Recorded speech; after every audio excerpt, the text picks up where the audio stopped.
Olá, seja muito bem-vindo à série Ciclo das Águas, um espaço para debater e conhecer melhor a realidade do saneamento básico do Espírito Santo. Dessa vez a gente fala sobre desafios no tratamento de efluentes industriais. A descarga irregular de efluentes industriais em rios, córregos, lagos e outros mananciais é um problema que afeta as pessoas e o meio ambiente no mundo todo e causa prejuízos e perda de competitividade às empresas poluidoras. Para se ter ideia, o despejo ilegal de efluentes industriais no Brasil equivale a cerca de 300 caminhões-tanques desaguando diariamente na natureza, segundo dados da Associação Brasileira de Empresas de Tratamento de Resíduos e Efluentes. E para falar desse tema e da realidade que a gente vive aqui no estado, nosso convidado de hoje é o Fabrício Assis, diretor de produção de energia, produção de gusa e de energia da ArcelorMittal. Seja muito bem-vindo, Fabrício. Muito obrigado pelo convite, à disposição para debater um tema tão importante, né? Importante para a sociedade, importante para a ArcelorMittal. Legal. Bom, primeiro, por que a ArcelorMittal precisa de água? Que água é essa que a ArcelorMittal usa? Tá bom. A ArcelorMittal ela é um produtor de aço, né? O processo de fabricação do aço, você precisa elevar o minério de ferro a altas temperaturas para você conseguir depois formar esse aço e colocar no formato que você quer para venda comercial. Então, essa elevação de temperatura é um dos principais motivos da necessidade de água da ArcelorMittal aqui em Tubarão. Que é muito alta a temperatura, né? A temperatura para você, num alto forno, por exemplo, você chega a 1.500 graus, a temperatura do gusa. Né? Agora, a ArcelorMittal ela usa água também para outros fatores. Aqui em Tubarão, a gente recebe água bruta do Rio Santa Maria. Então, a Cesan capta essa água no Rio Santa Maria, envia para a gente, no estado bruto, e nós tratamos nossa própria água industrial. Então, nós geramos nossa água industrial e nós geramos nossa água potável interna da empresa também. O tratamento é feito lá dentro da Arcelor? Lá dentro da ArcelorMittal, e a gente tem aproximadamente 5 mil pessoas, funcionários próprios, trabalhando diariamente lá, e mais 5 mil terceiros. E toda a água potável dessas pessoas, fornecida a essas pessoas, é tratada pela gente. É tratada lá dentro desse complexo lá de Tubarão. Tem mais uma utilização de água. Aqui nesse site, com todo esse calor e esses gases gerados na alta temperatura, a gente aproveita esse calor e gases para gerar energia elétrica. E nós temos turbina a vapor. Então, parte da água a gente também faz uma água especial, chama desmineralizada, para você rodar as turbinas e gerar até 500 megawatts de energia. Como é que faz essa água, Fabrício? Essa água ela tem um processo de troca iônica, né? Essa água desmineralizada, você entra num processo que você faz uma captação elétrica de íons, e com isso você tira parte dos minerais, por isso desmineralizada, e ela é mais pura e pode ter contato com o rotor da turbina que gera energia. Isso é essa água que vem do Rio Santa Maria? Essa é essa água do rio que vem do Santa Maria. Parte é tratada, então parte dessa água é desmineralizada, como você falou, aí circula lá pela parte das turbinas. Geração elétrica. Para resfriar, o objetivo é resfriar a turbina? Para você ter um panorama mais amplo da empresa, né? Como eu falei, alta temperatura. Então, para todo processo que pode ser utilizado uma troca indireta de calor, a gente não usa água doce. Então, hoje, 96% da água usada na empresa é a água vindo do mar, sem dessalinizar. Do jeito que ela vem, ela troca calor, é um equipamento que faz uma troca indireta de calor, resfria algum equipamento e ela volta para o mar menos de 4 graus, um pouco mais quente. Os outros 4% a gente tira do Rio Santa Maria. Desses 4% que a gente tira do Rio Santa Maria, a gente trata, faz uma água industrial para a maioria dos objetivos. A industrial a gente faz uma potável para o consumo humano, e da industrial a gente faz uma desmineralizada para gerar energia. Entendi. E como é que uma grande indústria como a ArcelorMittal, ela deve encarar esse desafio? Como é que vocês lidam, por exemplo, com o descarte de efluentes? Eu dei um número aqui que é assim, assombroso. 300 carros-pipa por dia de efluentes que não deveriam ir para os mananciais vão. E como é que a ArcelorMittal se comporta em relação a isso? Como é que é esse processo e como é que a ArcelorMittal pensa esse processo?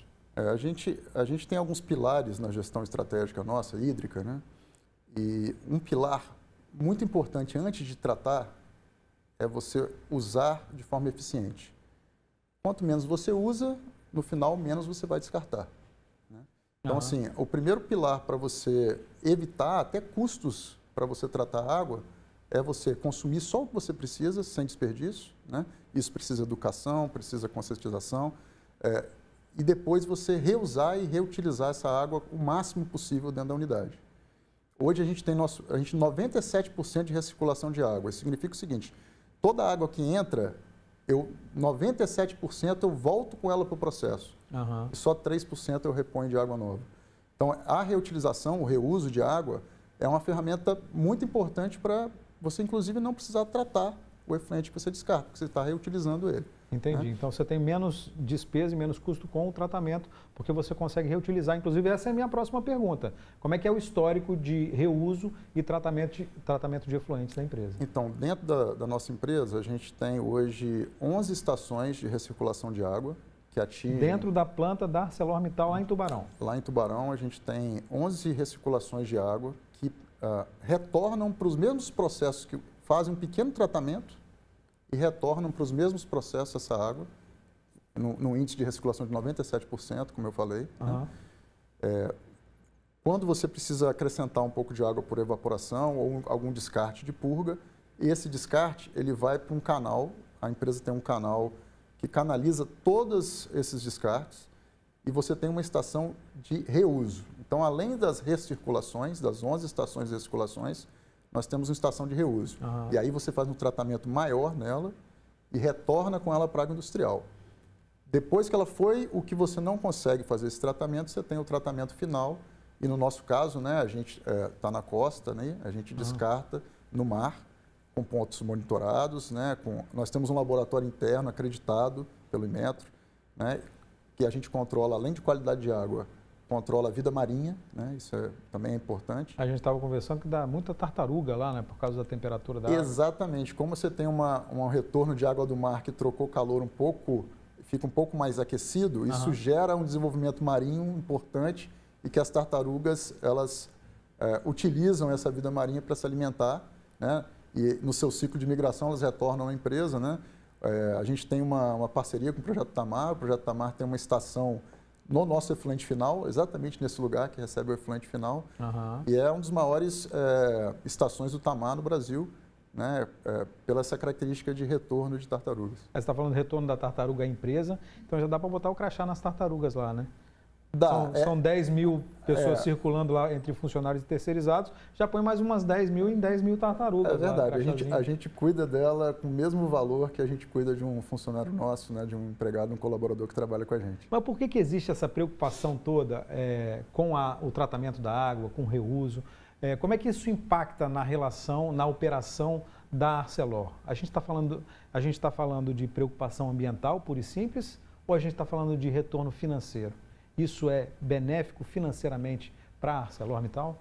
Eu acho que a pergunta é muito boa. Tem dois caminhos da resposta dessa pergunta, né? Acho que o primeiro caminho é, se você quer ter um negócio, uma empresa perene, né? Você quer construir o futuro dessa empresa, você precisa ter a segurança que essa empresa vai estar sempre operando e de bem com a sociedade que está em torno da empresa.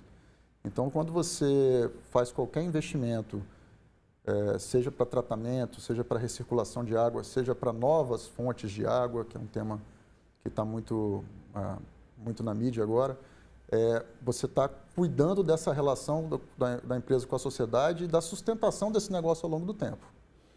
Agora, a segunda linha de resposta ela é mais simples que essa. Tudo que a gente faz tem que ser eficiente. Né? Se você quer ter, né, uma empresa produtiva, uma empresa dando resultado, você tem que usar a quantidade de água correta, você não deve ter desperdício.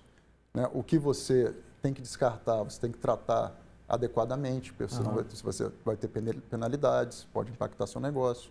Então, eu acho que é esses dois caminhos. Um pouco o olhar do longo prazo, o olhar da sociedade e o dia a dia da empresa. Para você ter uma empresa competitiva, você precisa ser eficiente. Então, sendo claro, essa produtividade aí, ser competitivo, significa gastar menos e conseguir otimizar os ganhos com esse tratamento de água. O ponto que eu quero chegar é o seguinte: é vantajoso financeiramente para a empresa ter uma estrutura desse tamanho para tratar efluentes e para não despejar efluentes nos mananciais? Você investir em recirculação, Uhum. né, e reuso de água, né, sem dúvida é vantajoso para a empresa, né?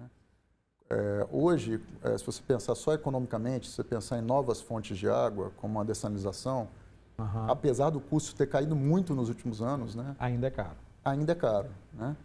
Mas, mesmo assim, a gente tem uma estação de dessalinização e a gente tem algumas vantagens, né?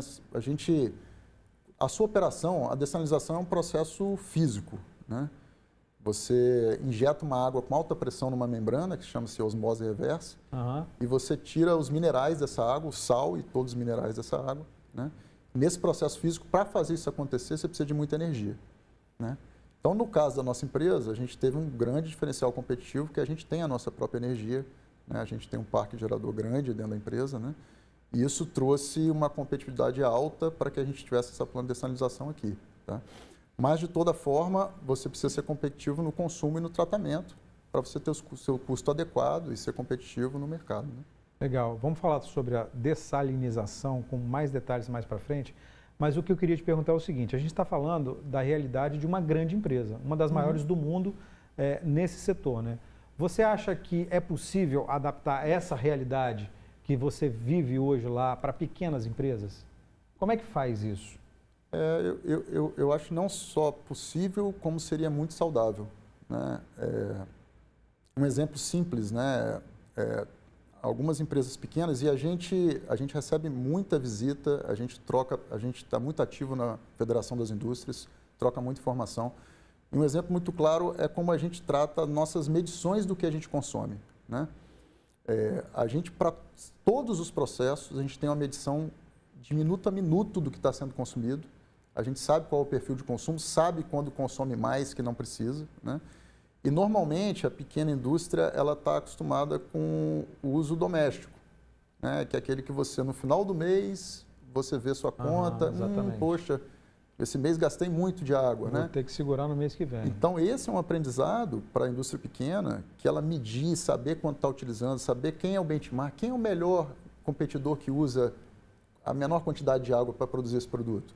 Isso é muito importante, inclusive, para a pequena. E a gente tenta ajudar nesses caminhos, né? Que são os primeiros, na verdade, esses são os primeiros passos de um plano estratégico de água, é você utilizar bem, saber o que você está utilizando. Então, esse é o primeiro passo, é o que dá para a empresa pequena aprender com grandes plantas. Mas dá para pensar também em reuso, dá para pensar também em tratamento da água dentro de uma planta industrial, dá para pensar nisso também, é claro, guardando as devidas proporções? Não, sem dúvida.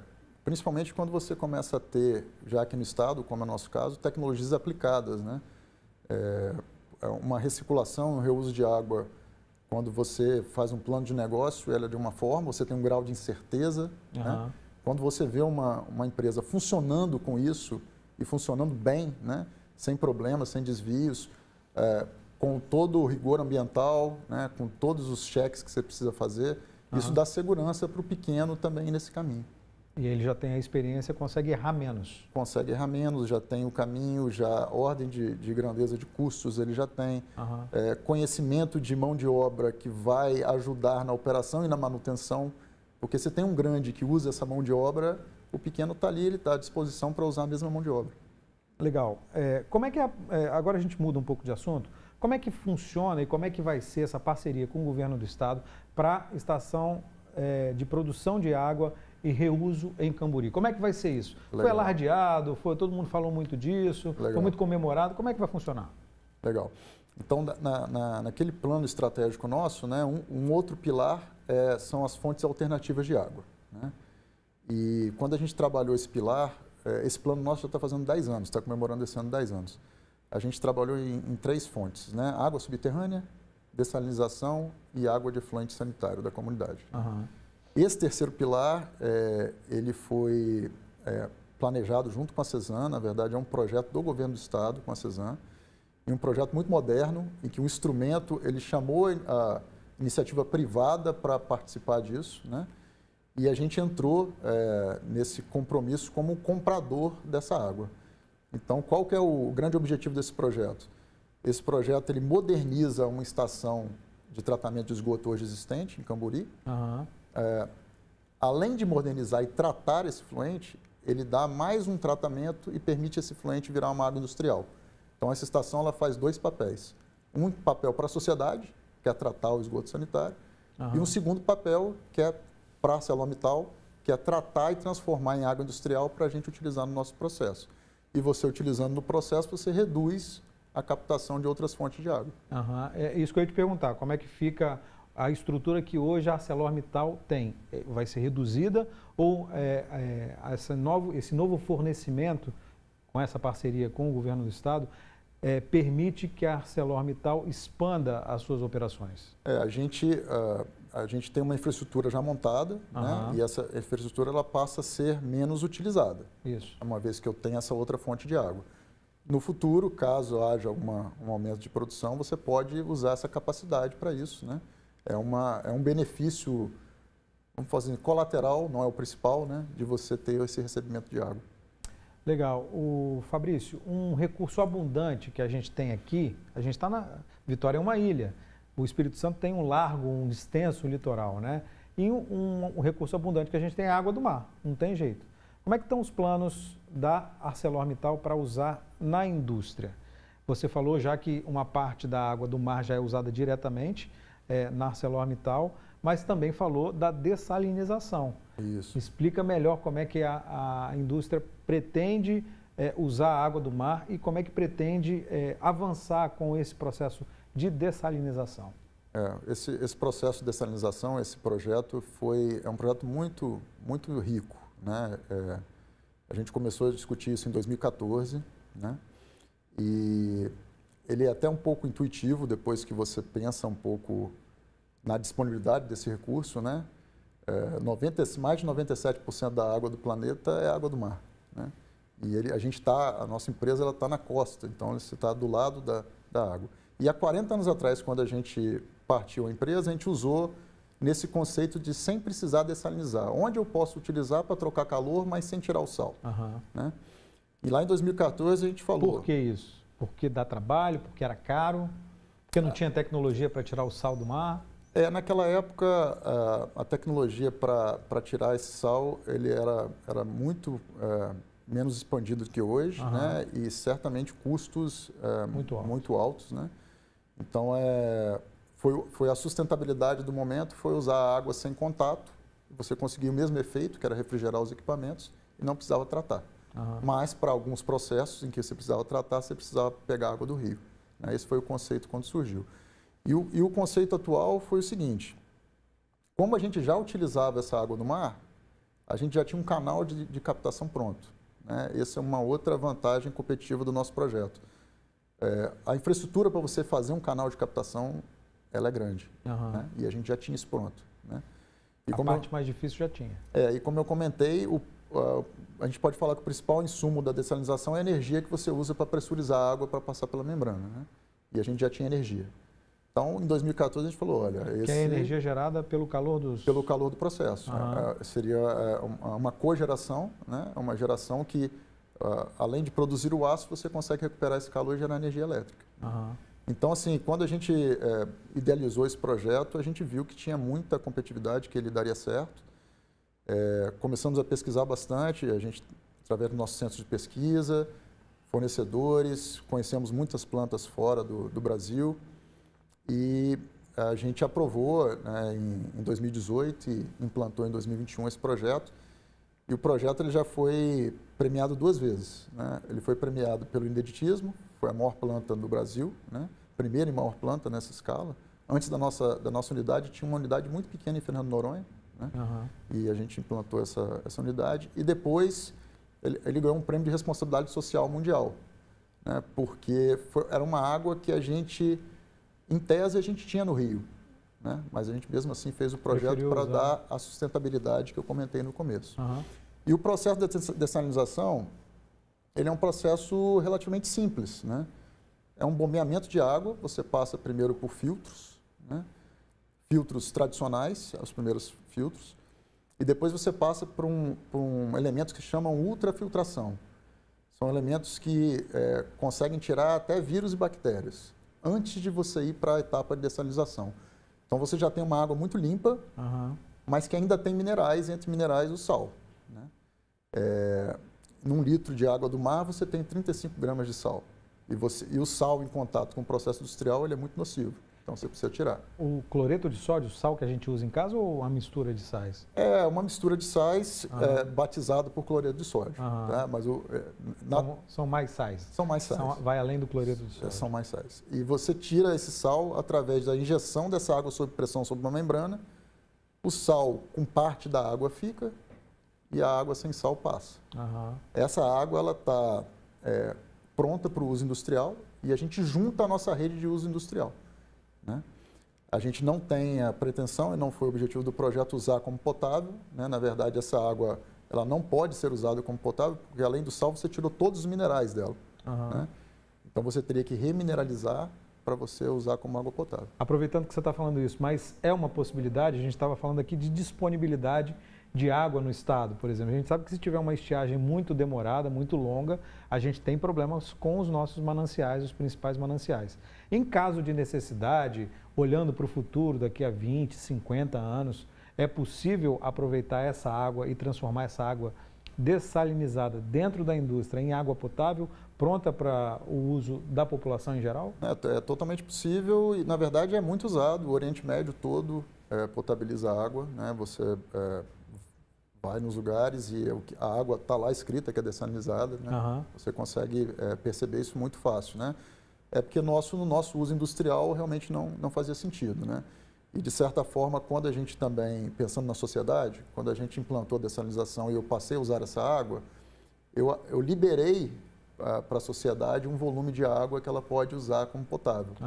Então, de certa forma, essa função de você também suportar a sociedade, ela acabou acontecendo. Né? Entendi. E o que é feito com esse sal que fica para trás? Essa pergunta é ótima.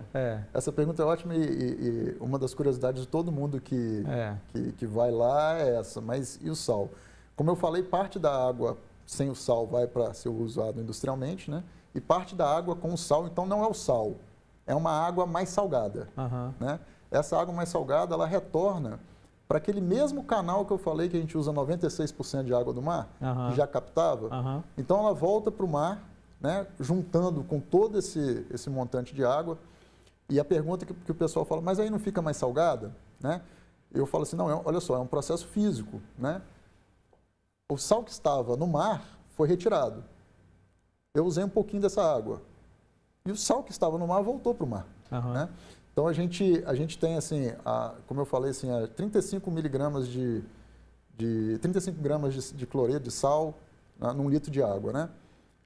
Durante o ano, isso varia, nas estações do ano, nas marés, você tem a variação desse percentual. Isso varia mais ou menos 10%. Né? Para cima e para baixo. Maré baixa é maior concentração e maré alta? Nem sempre, depende da estação do ano, depende de onde está vindo a corrente. Né? Então, essa variação, se você colocar a nossa estação triplicada, que foi nosso projeto já foi para modular, se a gente quiser a gente pode triplicar, essa variação ela dá 1% da variação natural da água do mar, então, não tem máximo impacto. A 500 metros do ponto de descarte. Após isso, é impossível você quantificar. Então, assim, isso é muito pequeno, né? Muito pequeno. E esses problemas de concentração são discutidos, mas em lugares que usam outras proporções de água e tem pontos únicos de descarte, né?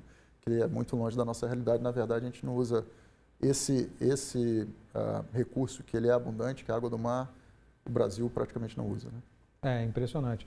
E você falou que a planta para dessalinização é modular, não é isso? Isso.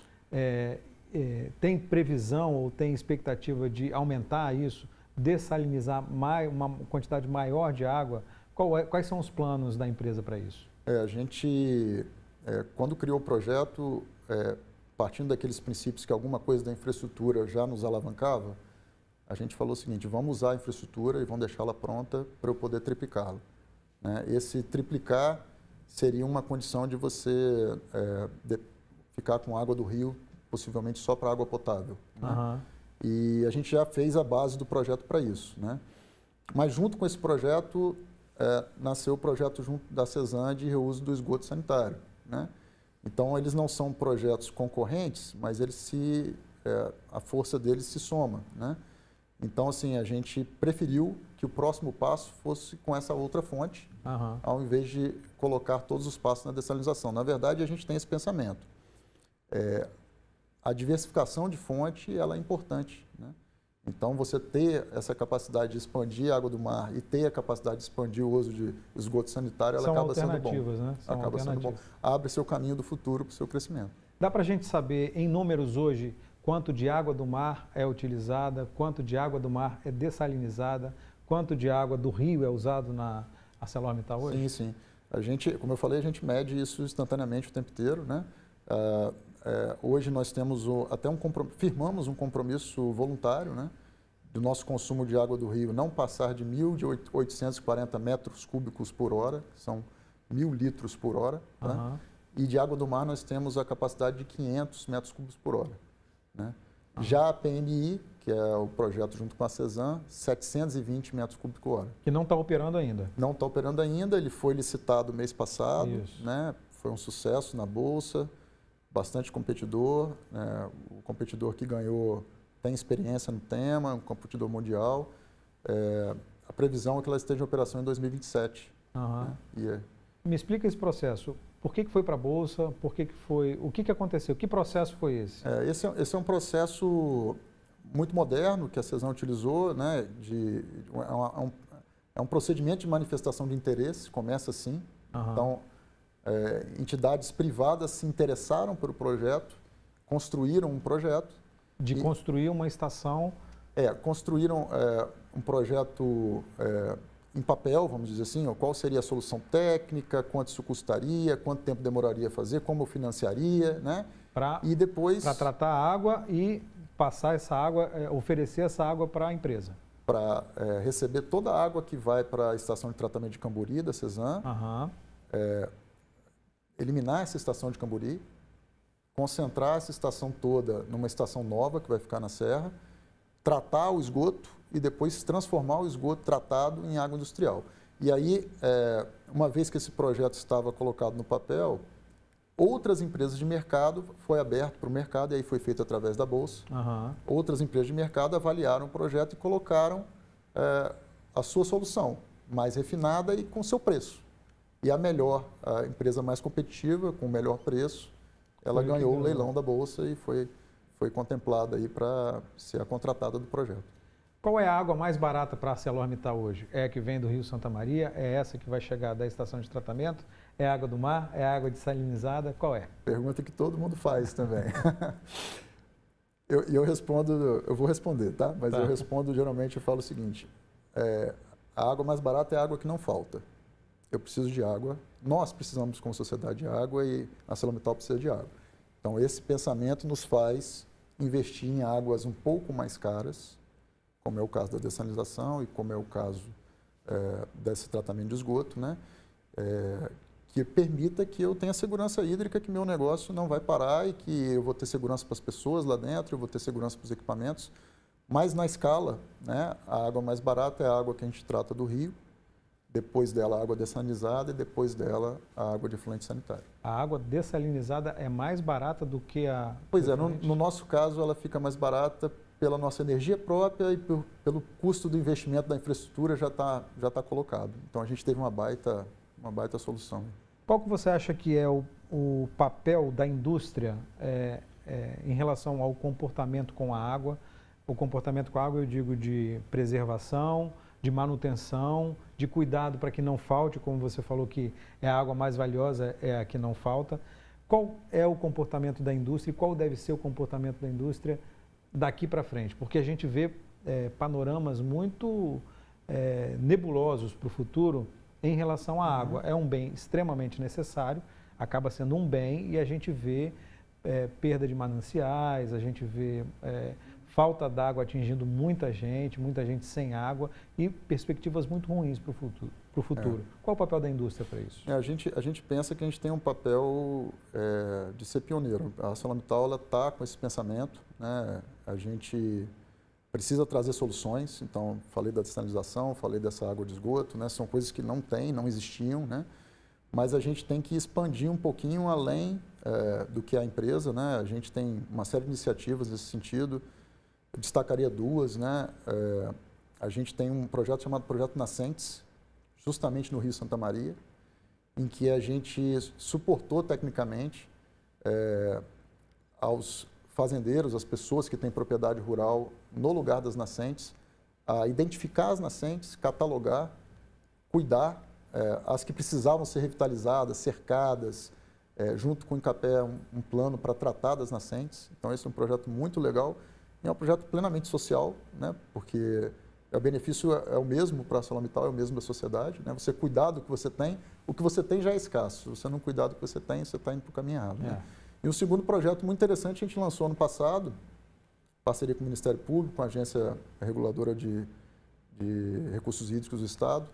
É um aplicativo que você pode ter no seu celular e você acompanha em tempo real tempos e previsões do Rio Santa Maria. Então, ajuda a sociedade a entender como esse recurso pode ficar escasso. Essa questão da escassez do recurso é interessante, porque Vitória, o Brasil, né, é um país tropical, tem chuva, e a pessoa pensa que o rio está recarregado o tempo inteiro. Né? Então, com um aplicativo, você consegue entender como, por exemplo, 3 meses de seca, de baixa chuva, afetam o rio. Você consegue ver as vazões, o nível, qual é a previsão. Né? Então, esse é um aplicativo que está disponível e muito interessante para a sociedade. Fala para a gente qual é o aplicativo, para quem está assistindo a gente, que está ouvindo a gente. Chama-se HidroES, você pode baixar em qualquer plataforma para baixar, para qualquer tipo de celular. Uhum. Tá? HidroES é muito fácil, é intuitivo, você entra lá, se cadastra e pode usar. E aí acompanha só o Rio Santa Maria? Nesse caso, né, como eu falei, é um projeto pioneiro. A gente optou, lógico, né, pelo Rio Santa Maria, que é o rio que nos abastece. É o que está próximo de você. Mas ele pode ser facilmente projetado para outros rios. Né? Eu falei aqui que a gente tem um futuro nebuloso para a água. O que você acha do futuro da água? Eu sou, não é só para água, eu sou uma pessoa muito positiva. Né? Eu acho que a gente tem que ter muito cuidado com os recursos naturais, né? A consciência plena que eles são finitos, né? Mas eu acredito muito na nossa capacidade de gerar soluções. Né? Nós tivemos uma crise hídrica aqui em 2015 e 2016 no Espírito Santo muito pesada. A gente foi racionado, chegou a cortar 40% do nosso consumo. E a gente tinha um plano de longo prazo, que é o nosso plano estratégico, né, em mãos, e a gente foi e acelerou as ações. Então, as ações já estavam lá. Então, eu acredito também que a gente tem muita capacidade de gerar soluções. Né? Vai ser uma vida diferente, os recursos vão ser finitos, né? Mas a gente encontra alternativas para ter um futuro positivo. Né? Legal. Fabrício Assis, diretor de produção de Gusa e Energia da ArcelorMittal. Muito obrigado pela conversa esclarecedora. Valeu. Obrigado a você, sempre à disposição. Né? De novo, parabéns pelo tema e pela iniciativa. Legal. Para você que acompanhou a gente, muito obrigado pela sua companhia aqui no projeto especial, nessa série Ciclo das Águas. Muito obrigado mais uma vez. Até a próxima. Tchau.